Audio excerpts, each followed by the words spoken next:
السلام عليكم حبيباتي، صحة وسلامة. إن شاء الله تكونون بألف خير يا أحلى متابعين. اليوم راح نطبخ وياكم طريقة عمل السبيناغ المفرز. اليوم طبعا عندي آخر طبخة سبيناغ بالمجمدة. ما شاء الله تبارك الرحمن، نزل التازة استوى بعدها باقات ناعمة. الباقة يمكن تقريبا ب6000 5000 الباقة. هنا مثل ما تشوفون حبايبي، أني أطلعه مثلا بالليل أخليه على السينك أو على المجمدة، ثاني يوم أطبخه لازم يذوب تماما. هنا مثل ما شفتوا طبعا دا أحمس اللحم.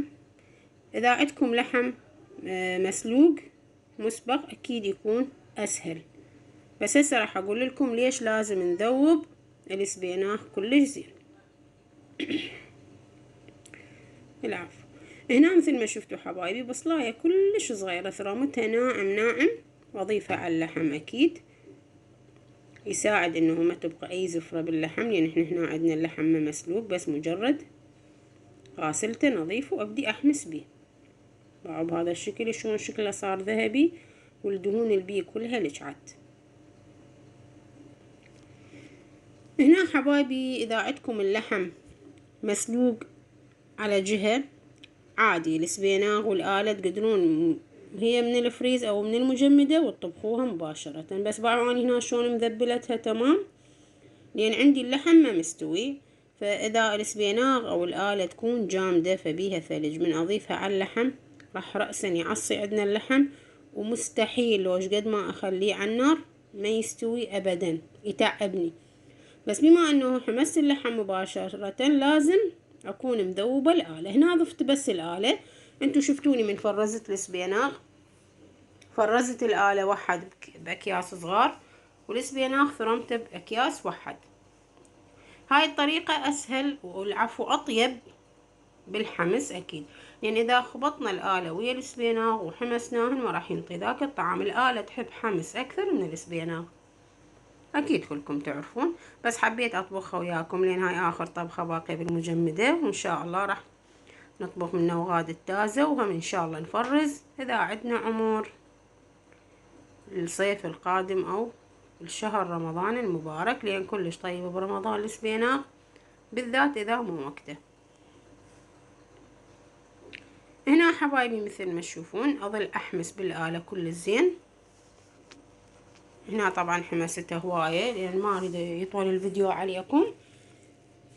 اضيف السبيناغ المثروم المفرز مسبقا، باعوا شلون ذبلان تماما، ما بي اي برودة او اي ثلج، قلت لكم لانه حفاظا على اللحم على مود يستوي. وهسه راح تلاحظون اللحم شلون يستوي ويخبل وبدون سلق. هنا تقريبا كوب وشوية من اللوبيا الحمراء، بس مجرد غسلتها لا منقعتها مسبق ولا شي.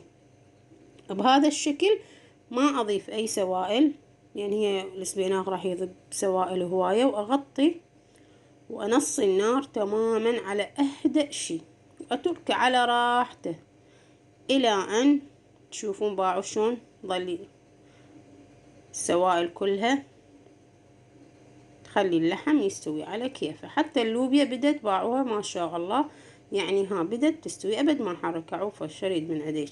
باعوا اكو حتى يعني يسلقون اللوبيا واحد، وهذا الشغل راح يصير هوسة. باعوا بجدر واحد الطبخة كلها. باعوا شلون بيسائل كومة، هذا هو يساعد على استواء اللحم. بس اهم شي نار هادئة جدا، انتظر الى ان ينشف عندي المي تماما،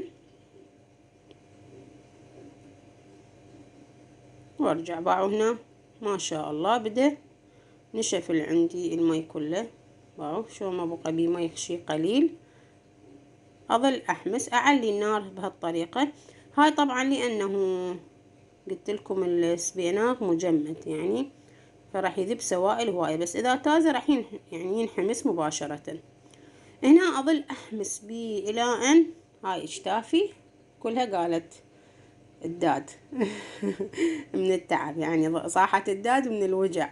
اظل احمس السبيناغ يحب حمس هواية. اظل احمس بيه الى ان احسها انه راح تبدي تلجع بالجدر. هنا عندي نيمو بصراية وحدة، بس مجرد ثقبتها بالسكينة أضيفها عليه. هاي اختيارية بس هي تعطي نكهة كلش طيبة. إذا تحبون تضيفون حتى نارنج ليموني مو بصرة، المهم طعم شوية حموضة. ملعقتين كبار من معجون الطماطة. طبعا لا تكثرون أبدا معجون هواي بالسبيناغ، اكو حتى يسووها يعني بدون اي معجون صفرة هم كلش طيبة. احمس المعجون مثل ما تشوفون، اكيد اظل احمس بيه بقى شلون نشف عندي بحيث دا تلجع يعني بالجدر، ماكو اي اشكال. من نضيف المي راح كلها تحل. احمس المعجون حمسة زينة، احنا نقول على مود الزناخة مالته او ما اعرف كيف الطعم بالمعجون يبقى ذا ما ينحمس. وتمام كأنما خلصت طبختنا. انتو تشوفوها يعني كم دقيقة، بس هي ساعة كاملة اني احمس. هنا عندي مي مغلي حفاظا قلت لكم على اللحم، على مود لا يعصي عندي ابدا. اضيف المي الكفاية اللي اريده وابقيه على نار عالية الى ان يبدي شوية يغلي. هنا ما شاء الله تبارك الرحمن باو بدا يغلي، انص النار واعوفها. هي اروح اسوي التمن كأنما مرقتنا جهزت. هنا نشف عندي شوية المي وصارت عال العال. يلا اضيف الملح. الملح دائما اني اضيفه اخر شي. هنا تبارك الرحمن اللهم صل على محمد وآل محمد. التمن مالنا جهز ويخبل. طبعا اسوي بزل اني تمن باعوا اللحم. طبعا لازم الموبايل بايدي على السرعة، فمدى اقدر لحم صار يجنن. وهذا التمن اكيد راح ادهنه. قلت لكم لين انا اسوي تمن بزل. بسم الله الرحمن الرحيم. ان شاء الله يا ربي تجربوا بألف ألف عافية. ما شاء الله تبارك الرحمن ريحته تخبل.